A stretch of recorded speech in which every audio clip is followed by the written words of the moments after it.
Yeah. We've talked about this a ton on this show, but the change with Isaiah Kiner-Falefa and Rizzo Donaldson did change what was a slugging, kind of a sloth-like offense to something like that. Yeah, I think we're learning about Rizzo here in New York. I looked at him as a slugger when he was in Chicago. Good defensive player, but a slugger. He does some other things. I think he has like 70 stolen bases. We know he gets hit by pitch a lot.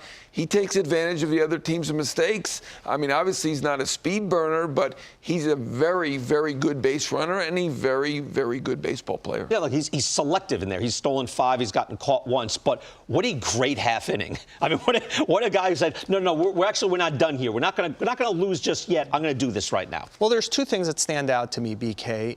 It's one that I've thought about for a long time. You don't have to be fast to be a good base runner. To get good secondary leads, to know situations you could capitalize on, etc. Like, I'll give you an example.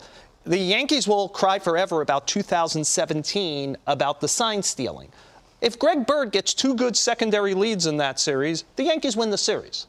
Right? With everything else that's going on. He's thrown out on the bases twice in run-scoring situations, just as an example.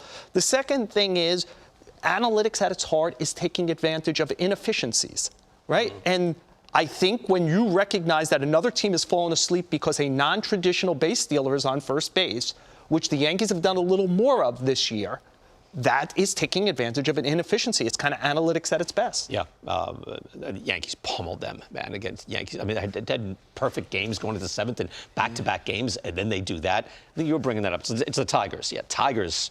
Well, but not there. BK, it's not supposed to be in. I'm worried about this baseball season because of it. Because it feels there's very little gray in our sport. There's kind of black and white. There's very good and very bad. You're not supposed to go to a ballpark and feel like one team has no chance to win. I don't know about and the that. Yankees, Guardians, Rangers, Mariners, Phillies now, Diamondbacks. That's you just Pirates named a bunch of terrible teams that have okay records. They're 3. These teams are 2 and 3 games under 500. Right. Yeah. Okay.